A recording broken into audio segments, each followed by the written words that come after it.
बहुत समय पहले की बात है। एक गांव में दो दोस्त रहते थे, रामू और मंगरू। दोनों की काफी अच्छी और पुरानी दोस्ती थी। रामू एक मेहनती आदमी था जो मेहनत से अपने परिवार का गुजारा करता था, जबकि मंगरू एक चलता फिरता ठग था जो गांव के लोगों को अपने झांसे में फंसाकर ठग लेता था। गांव का हर आदमी मंगरू से परेशान था। मंगरू इसी प्रकार अपना गुजारा कर रहा था, जबकि रामू दूसरे नगर में काम करके अपना गुजारा कर रहा था। एक दिन रामू अपने काम से छुट्टी लेकर गांव लौट रहा था। जब वह अपने गांव के रास्ते पर पहुंचा तो एक और राहगीर उसके साथ हो गया। उस राहगीर को भी उसी तरफ किसी दूसरे गांव में जाना था। रामू बहुत ही खुश हुआ कि चलो सफर में कोई साथी मिल गया।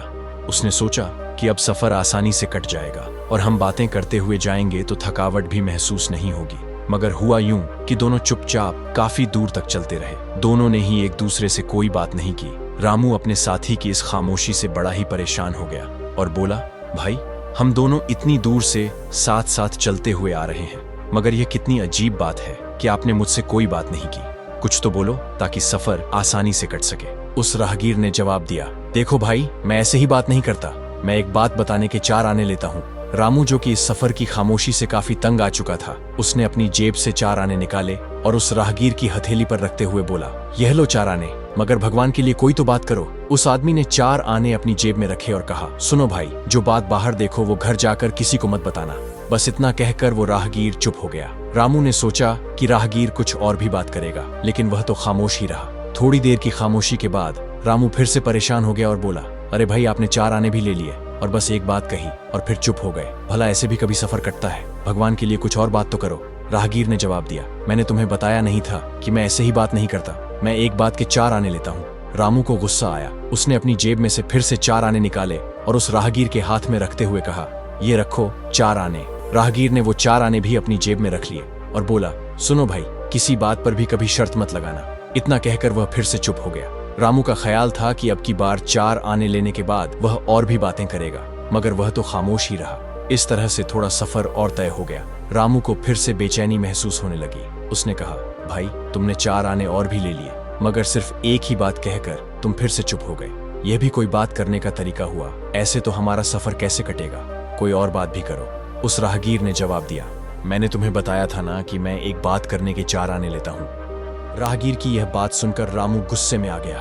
उसने 4 आने निकालकर उस राहगीर की हथेली पर रखे और कहा, ये लो 4 आने, मगर कोई और भी बात करो। उस राहगीर ने 4 आने अपनी जेब में रखे और कहा, सुनो भाई, किसी के साथ जो भी वादा करो उसे पूरा करना।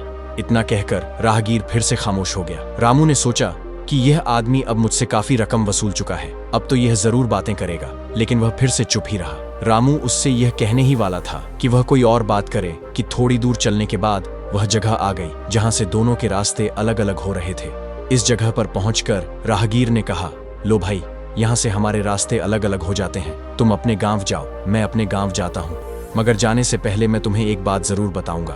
तुमने पूरे 12 आने खर्च करके मुझसे 3 बातें खरीदी हैं। अगर तुम इन बातों पर अमल करोगे तो हमेशा फायदे में रहोगे। और हाँ, क्योंकि तुमने मेरे साथ इतनी दूर तक सफर किया है, इसलिए मुझ पर तुम्हारा एक अधिकार बनता है कि तुम कभी भी किसी मुश्किल में फंस जाओ तो बिना किसी झिझक के मेरे पास आ जाना। लोग मुझे अक्लमंद बाबा के नाम से जानते हैं और इस जगह से 4 कोस आगे चलकर जो पहला गांव आता है वही मेरा गांव है। वहां पहुंचकर तुम जिस किसी से भी मेरा पता पूछोगे वह तुम्हें बता देगा। अच्छा, अब मैं चलता हूँ, भगवान तुम्हारा भला करे। इतना कहकर अक्लमंद बाबा जी अपने रास्ते पर चल दिए। रामू भी अपने गांव की तरफ चल दिया। रामू कुछ ही दूर चला होगा कि उसे एक कुएं के पास तरबूज की एक बेल दिखाई दी, जिस पर एक बड़ा सा तरबूज लगा हुआ था। रामू ने जब यह देखा तो उसे बहुत ही हैरानी हुई, क्योंकि यह तो तरबूज का मौसम ही नहीं था। मगर फिर यहाँ पर तरबूज कैसे आ गया? भगवान की इस कुदरत को देखकर वह हैरान हो गया और अपने घर की तरफ चल दिया। जब वह घर पहुंचा तो उसकी पत्नी उसे देखकर बहुत ही खुश हुई। उसने जल्दी से अपने पति के लिए खाना बनाया। रामू को बहुत ही जोर से भूख लगी थी। उसने जल्दी जल्दी सारा खाना खा लिया और फिर पेट पर हाथ फेरते हुए एक बड़ी सी डकार ली और फिर उसे अचानक से तरबूज की बेल याद आई। रामू अपनी पत्नी से कहने लगा, कुदरत के खेल भी कितने अजीब हैं। मैंने रास्ते में एक बहुत ही अजीब बात देखी जिसके कारण मैं अब तक हैरान हूँ। उसकी पत्नी हैरान होकर पूछने लगी, क्या देख लिया आपने? रामू ने जवाब दिया, रास्ते में मैंने एक कुएं के पास एक तरबूज की बेल देखा जिस पर बड़ा सा तरबूज लगा हुआ था। उसकी पत्नी ने कहा, यह कैसे हो सकता है? ये तो तरबूज का मौसम ही नहीं है। रामू ने कहा, यही बात तो हैरानी की है। पत्नी ने कहा, अजी, आपसे कोई धोखा हुआ होगा। नहीं भाग्यवान, मैंने अपनी आंखों से देखा है। ठीक उसी समय बाहर से आवाज आई, अरे भाई, हमें भी तो पता चले कि तुमने ऐसा क्या देख लिया। रामू ने चौंक कर दरवाजे की तरफ देखा। दरवाजे पर पुराना दोस्त मंगरू खड़ा था। रामू आगे बढ़कर अपने दोस्त को गले लगा लिया और फिर उसे अपने पास बिठाया। मंगरू ने बैठते ही कहा, अब की बार तो बहुत दिनों के बाद आए हो। हाँ दोस्त, क्या बताऊं, छुट्टी ही नहीं मिलती थी। जब छुट्टी मिली तो सीधा इधर चला आया। तब रामू की पत्नी हंसते हुए कहने लगी, और इन्होंने आते ही ऐसी बात बताई जिस पर मुझे विश्वास ही नहीं हो रहा। इन्होंने रास्ते में एक तरबूज की बेल देखी और यह कहते हैं कि उसमें एक बहुत बड़ा तरबूज लगा हुआ था। रामू बोला, हाँ यार, मैंने अपनी आंखों से देखा। मंगरू ने कहा, लेकिन अभी तो तरबूज का मौसम ही नहीं है। हाँ, मौसम तो नहीं है, लेकिन मैंने अपनी आंखों से देखा है। गांव की तरफ आने वाली सड़क के किनारे पर एक कुएं के पास बड़ी सी बेल लगी हुई थी। अगर तुम चाहो तो मैं तुम्हें अभी दिखा सकता हूँ, कुछ ज्यादा दूर नहीं है। मगर मंगरू कहने लगा, नहीं, मैं तुम्हारी बात को नहीं मानता। तू भाभी को झूठ बोल सकता है पर मुझे नहीं। मैं शर्त लगाकर कह सकता हूँ कि तुम झूठ बोल रहे हो। रामू ने कहा, मैं भी शर्त लगाकर कह सकता हूँ कि मैं सच कह रहा हूँ। रामू की पत्नी कहने लगी, इस बात का फैसला तो अभी हो जाएगा, तुम दोनों वहीं पर जाकर देख लो, झूठ और सच का फैसला अपने आप ही हो जाएगा। मंगरू बोला, लेकिन मुझे पक्का विश्वास है कि तुम झूठे हो और मैं सच्चा हूँ। तो ठीक है, शर्त पक्की रही। इसके बाद रामू बोला, लेकिन अभी तो बहुत देर हो चुकी है और मैं थका हुआ भी हूँ। मंगरू बोला, कोई बात नहीं, मैं सुबह सवेरे ही आ जाऊंगा और फिर तुम मुझे उस जगह पर ले जाना। अगर तरबूज वहां पर हुआ तो तुम जीते और मैं हारा। अगर तरबूज वहां पर ना हुआ तो मैं जीता और तुम हारे। और साथ ही शर्त जीतने वाले को यह अधिकार होगा कि वह हारने वाले के घर की जिस चीज को भी हाथ लगाएगा वह चीज उसकी हो जाएगी। बोलो, मंजूर है? मंजूर है। इसके बाद मंगरू खड़ा हुआ और कहने लगा, अब तो मैं चलता हूँ, सुबह सवेरे आ जाऊंगा और फिर हम दोनों उस जगह पर चलेंगे। अगले दिन सुबह होते ही मंगरू उसके घर आया और फिर रामू उसे लेकर उस गड्ढे की तरफ रवाना हो गया जहां पर उसने तरबूज की बेल पर तरबूज लगा हुआ देखा था। वह जगह सिर्फ 2 कोस की दूरी पर ही थी। जब वे दोनों वहां पर पहुंचे तो रामू ने मंगरू को वह कुआं दिखाया, लेकिन यह क्या, कुएं के आसपास नजर डालते ही उसके होश उड़ गए। वहां पर तरबूज तो क्या, तरबूज की बेल का भी कोई नामो निशान नहीं था। मंगरू ने मुस्कुराते हुए कहा, हाँ भाई, कहां पर है तुम्हारा तरबूज? रामू बोला, कल तो यहीं पर था, मैंने कहा था ना कि मैंने अपनी आंखों से देखा था। मंगरू बोला, मुझे तो पहले से ही विश्वास था कि तुम झूठ बोल रहे थे और आज मेरी बात सही साबित हो गई कि तुम 1 नंबर के झूठे हो। रामू कहने लगा, मैंने खुद अपनी आंखों से देखा था, ऐसा लगता है जैसे कोई जानवर उसे बेल समेत खा गया। मंगरू ने हंसते हुए कहा, अब तो जो तुम्हारा दिल हो वो तुम कह सकते हो, बस तुम जल्दी से घर वापस चलो, मैं तुम्हारे घर की जिस चीज को भी हाथ लगाऊंगा वह मेरी हो जाएगी। मंगरू ने हंसते हुए कहा। रामू ने उसकी बात का कोई जवाब नहीं दिया और मुंह लटकाए हुए वह घर की तरफ चल दिया। असल बात तो यह थी कि मंगरू अब बहुत ही ज्यादा बेईमान और मक्कार बन चुका था। उसने अपने दोस्त को भी नहीं छोड़ा। मंगरू ने एक चाल चली थी जिसके बारे में रामू को बिल्कुल भी नहीं पता था। मंगरू कल सीधा उस कुएं के पास ही गया था और उसने तरबूज की बेल को जड़ समेत उखाड़कर कहीं दूर फेंक दिया था। इस तरह से उसने अपनी शर्त को जीतने का पक्का इंतजाम कर लिया था। लेकिन बेचारा रामू तो शर्त लगा चुका था और अब हार भी चुका था। अब वह सोच रहा था कि मंगरू ना जाने उसके घर में कौन सी चीज पर हाथ लगा दे और शर्त के मुताबिक उसे वह चीज देनी पड़ेगी। कहीं उसने कहीं मेरी गाय को छू लिया तो, जो रोज 12 किलो दूध देती है और उसके जैसी गाय पूरे इलाके में किसी के पास नहीं है। हे भगवान, अब मैं क्या करूं? ये बिना सोचे समझे मैंने मुसीबत मोल ले ली। रामू इन्हीं विचारों में डूबा हुआ था तो अचानक उसे अक्लमंद बाबा जी का ख्याल आया और वह सोचने लगा कि उसे अक्लमंद बाबा जी के पास जाना चाहिए। हो सकता है कि वह उसकी कुछ सहायता कर दें और इस मुसीबत से उसे बाहर निकाल सकें। उसने मंगरू से कहा, इससे पहले कि मैं तुम्हारी शर्त को पूरा करूं, तुम मुझे इतनी मोहलत दे दो कि मैं अपने एक मित्र से मिलकर आ सकूं। उसके बाद तुम मेरे घर की जिस चीज पर भी हाथ लगाओगे वो मैं तुम्हें दे दूंगा।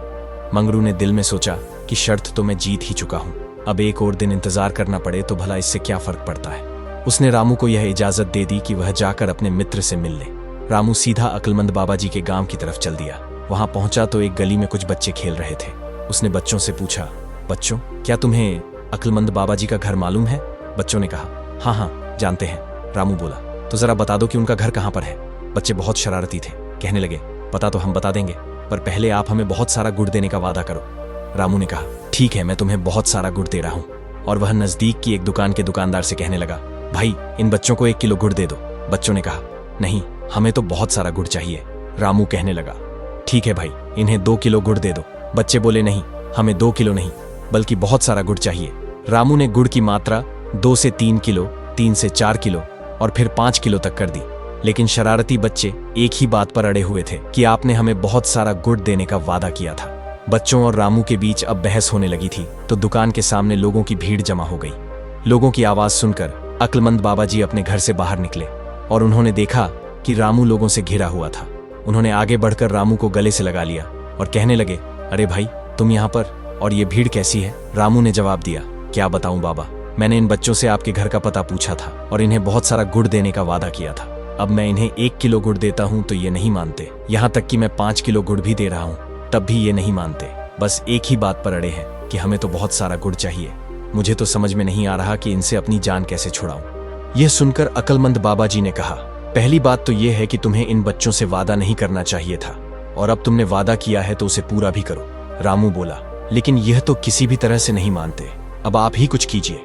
अक्लमंद बाबा ने दुकानदार से 1 किलो गुड़ लिया और फिर दुकानदार से तराजू लेकर उसके एक पलड़े पर 1 पांव गुड़ रख दिया और 3 पांव गुड़ उसके दूसरे पलड़े पर रख दिया और बच्चों की तरफ देखते हुए कहने लगे, क्यों बच्चों, इनमें से थोड़ा सा गुड़ कौन सा है? बच्चों ने 1 पाव गुड़ की तरफ उंगली से इशारा किया और फिर बाबा जी ने पूछा, इनमें से बहुत सारा गुड़ कौन सा है? बच्चों की उंगलियां 3 पाव गुड़ की तरफ उठ गईं। इस पर अक्लमंद बाबा जी ने कहा, तो उठाओ अपना बहुत सारा गुड़ और यहां से चलते बनो। बच्चों ने 3 पाव गुड़ लिया और वहां से चले गए। इसके बाद अक्लमंद बाबा जी रामू को अपने घर ले गए, उसका खूब सत्कार किया और उसके आने का कारण पूछा। रामू ने एक ही सांस में अपनी सारी कहानी सुना दी। अक्लमंद बाबा जी ने एक गहरी सांस ली और फिर बोले, मेरे भाई, तुमने 12 आने देकर मुझसे 3 बातें खरीदी थी, मगर उनमें से एक भी बात पर तुमने अमल नहीं किया। अगर तुम उन बातों पर अमल करते तो आज तुम्हें यह दिन ना देखना पड़ता। मैंने तुमसे पहली बात क्या कही थी कि जो भी बाहर देखो उसे घर में जाकर मत बताना। इसके बावजूद तुमने बाहर देखी हुई बात घर जाकर बता दी और तुम पर मुसीबत आ गई। दूसरी बात, मैंने यह कही थी कि किसी भी बात पर कभी भी तुम शर्त मत लगाना, लेकिन तुमने वह भी नहीं मानी और शर्त लगा ली। अब उसका नतीजा तुम्हारे सामने है। तीसरी बात, मैंने यह कही थी कि जो भी वादा करो उसे पूरा करना। इस पर भी अमल ना करने के कारण जो तमाशा अभी अभी बाहर हो रहा था वह तुम देख ही चुके हो। खैर, जो हुआ सो हुआ। तुम मुसीबत के मारे मेरे यहाँ पर आए हो तो तुम्हें मुसीबत से निकालना मेरा फर्ज है। इसके बाद अक्लमंद बाबा जी ने रामू को कुछ बातें समझाई कि उसे क्या करना है और किस तरह से करना है, और फिर उन्होंने रामू को उस रात अपने घर में ही रखा। दूसरे दिन रामू अक्लमंद बाबा जी से अनुमति लेकर अपने घर वापस चल दिया। घर पहुंचकर उसने मंगरू को बुलाया और कहा, जिस आदमी से मुझे मिलना था मैं मिलकर आ गया हूं। अब मैं अपने वचन के मुताबिक तुम्हारी शर्त को पूरा करने के लिए तैयार हूं। तुम कल सुबह यहां पर आ जाना। उसके बाद तुम मेरे घर की जिस चीज को भी हाथ लगाओगे वह तुम्हारी हो जाएगी। मंगरू यह सुनकर बड़ा ही खुश हुआ और अपने घर चला गया। उसके मन में तो लड्डू फूट रहे थे कि बस अब रामू की गाय मेरे कब्जे में आ जाएगी। इधर रामू ने यह किया कि अक्लमंद बाबा जी की सलाह के मुताबिक सुबह होने से पहले ही अपनी पत्नी की सहायता से घर की सारी चीजें घर की छत पर पहुंचा दी और अपनी गाय को भी खींच तान कर छत पर चढ़ा दिया। सुबह हुई तो मंगरू खुशी से झूमता हुआ उसके घर आया। रामू ने कहा, शर्त के मुताबिक मेरा घर तुम्हारे सामने हाजिर है। इसकी जिस चीज पर भी तुम हाथ लगाओगे वह तुम्हारी हो जाएगी, लेकिन याद रखना कि तुम्हें सिर्फ एक ही मौका मिलेगा, दूसरा नहीं। यह सुनते ही मंगरू उस झोपड़ी की तरफ बढ़ा जिसमें गाय बांधी जाती थी, मगर झोपड़ी तो खाली थी। मंगरू ये पूछने ही वाला था कि गाय कहां पर है कि तभी छत से गाय की आवाज आई तो वह समझ गया कि रामू ने गाय को छत पर चढ़ा दिया है। उसे रामू की इस हरकत पर बड़ा ही गुस्सा आया और वह उसी गुस्से में घर के आंगन में आकर छत पर चढ़ने के लिए सीढ़ी की तरफ बढ़ा। वह सीढ़ी लकड़ी की थी। उसने जैसे ही छत पर चढ़ने के लिए सीढ़ी को हाथ लगाया, रामू ने उसका हाथ पकड़ लिया। बस तुम्हारी शर्त पूरी हो गई। तुमने सीढ़ी के डंडे को हाथ लगाया है और इस शर्त के मुताबिक यह डंडा तुम्हारा हो गया है। अब यह डंडा लो और आराम से अपने घर जाओ। यह कहकर रामू ने सीढ़ी का डंडा निकालकर मंगरू के हाथ में थमा दिया। मंगरू मुंह लटकाए हुए रामू के घर से निकल गया। गांव वालों को भी इस शर्त की खबर पहले से ही मिल चुकी थी और वह सभी भी तमाशा देखने के लिए घर के बाहर मौजूद थे। सभी गांव वाले मंगरू को अच्छी तरह से जानते थे, इसलिए सबको पता था कि मंगरू रामू की गाय को ही हाथ लगाएगा।